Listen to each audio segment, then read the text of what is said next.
নমস্কার বন্ধুরা, আজ আমি বানাবো মায়াপুর ইস্কনের মন্দিরের খিচুড়ি। কি করে বানায় খিচুড়িটা দেখুন। এখানে 500-র উপরে গোবিন্দভোগ চাল আর 300 মুগ ডাল আর 150 মতন মটর ডাল নিয়েছি, সব ধুয়ে রেখেছি। আর এখানে নিয়েছি আমি সবজি, আলু, টমেটো, গাজর, শিম, ওলকপি, ফুলকপি, যত রকম সবজি আছে সব সবজিগুলো সব কেটে নিয়েছি। ফুলকপিটা কেটে নিয়েছি, কেটে ধুয়ে পরিষ্কার করে নেব। আর নেব পনিরটাকেও টুকরো করে কেটে নেব।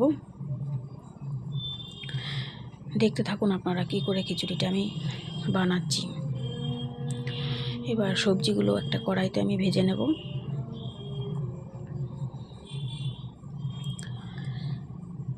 যারা যারা মায়াপুর এসছে তারা তো খেয়েছে এই খিচুড়িটা। আর এইভাবে আমি যে বানিয়ে দেখাচ্ছি, বানিয়ে খেয়ে দেখুন, মানে ঠিক ইস্কনের ওই খিচুড়ি প্রসাদটা যে খেয়ে গেছেন ওরকমটা হয় কি না। সবজিগুলো ভেজে নিচ্ছি।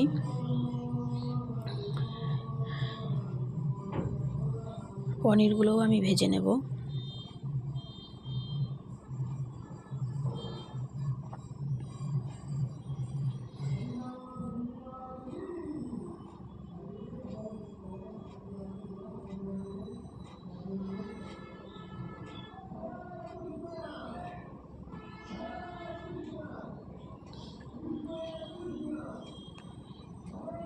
হালকা করে ভাজবো পনিরগুলো, বেশি কড়া করে ভাজবো না। এই খিচুড়িটাতে যত রকম সবজি আছে আপনারা দেবেন।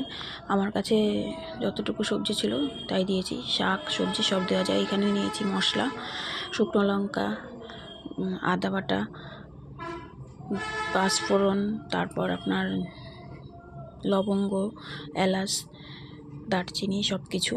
শুকনো লঙ্কা একটা কড়াইতে তেল দিয়ে ভেজে নিচ্ছি। 2টো তেজপাতা দিচ্ছি, বেশ খানিকটা শুকনো লঙ্কা দিয়েছি। সব মশলাগুলো আমি একটু ভেজে নিচ্ছি।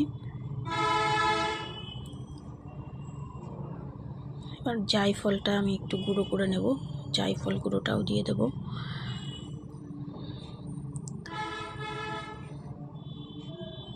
আর দেব 1 চামচ, দেব না 1 চামচের কম হিং দেব সব শেষে। আদা বাটাটা দিয়ে দিচ্ছি। হিঙের ভিডিওটা বন্ধু নেওয়া হয়নি তাই দেখাতে পারলাম না। পুরো 1 চামচ দেব না, হাফ চামচের একটু বেশি হিংটা দেব। এবার ধুয়ে রাখা ওই চাল ডাল সব কিছু এই মশলার মধ্যে দিয়ে দেব।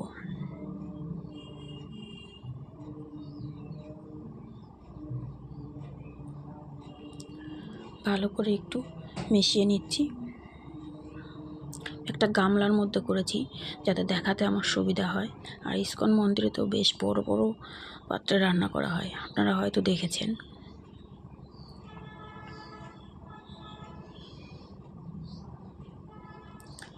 এবার এখানে আমি দিয়ে দেব জিরে গুঁড়ো, কাশ্মীরি লঙ্কা গুঁড়ো, হলুদ গুঁড়ো আর পরিমাণ মতো নুন। সব কিছু দিয়ে ভালো করে মিশিয়ে নিচ্ছি। আর একটা গামলায় আমি গরম জল বসিয়ে দিয়েছিলাম, গরম জলটাই দেব আমি খিচুড়িতে। জলটা দিয়ে দিয়েছি।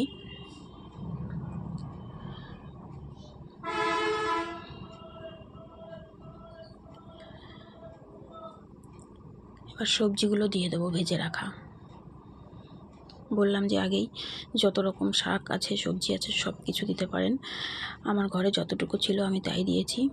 এখন তো শীতের সময় মটরও পাওয়া যাবে, আমার ঘরে ছিল না। চিড়ে রাখা কাঁচা লঙ্কা দিয়ে দিচ্ছি। অনবরত খিচুড়িটা নাড়তে হবে। ফুটে উঠলেই দিয়ে দেবো টমেটো।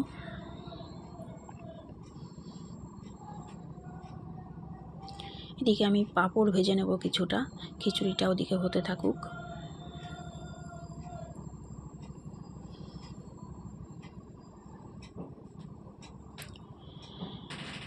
খিচুড়িটা আমার হয়ে গেছে, কত সুন্দর হয়েছে দেখুন।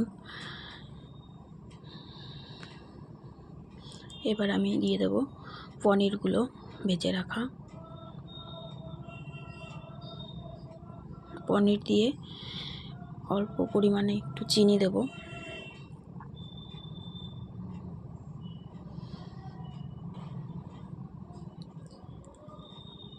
ভালো করে মিশিয়ে নিচ্ছি। গ্যাসের ফ্লেম অফ করে দিয়ে এবার ভেজে রাখা পাঁপড়গুলো গুঁড়ো করে আমি খিচুড়ির ওপর দিয়ে দেব।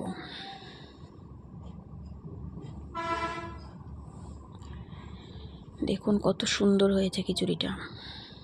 আপনারা এইভাবে বানিয়ে খেয়ে দেখুন মায়াপুর ইস্কনের খিচুড়ি প্রসাদ। বাড়িতে বসেই খেতে পারবেন। যারা যারা খেয়েছেন জানেন তারা সবাই কতটা টেস্টি হয়। এবার দিয়ে দেবো আমি ঘি। 3 থেকে 4 চামচ ঘি দিচ্ছি আমি।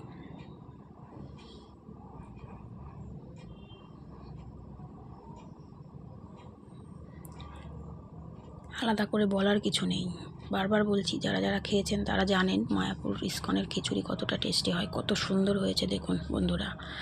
একবার এইভাবে বানিয়ে খেয়ে দেখুন খিচুড়িটা। কত দূর দূর থেকে তো লোক আসে এই খিচুড়ি প্রসাদের জন্য। তাই ভাবলাম একবার রেসিপিটা শেয়ার করা যাক।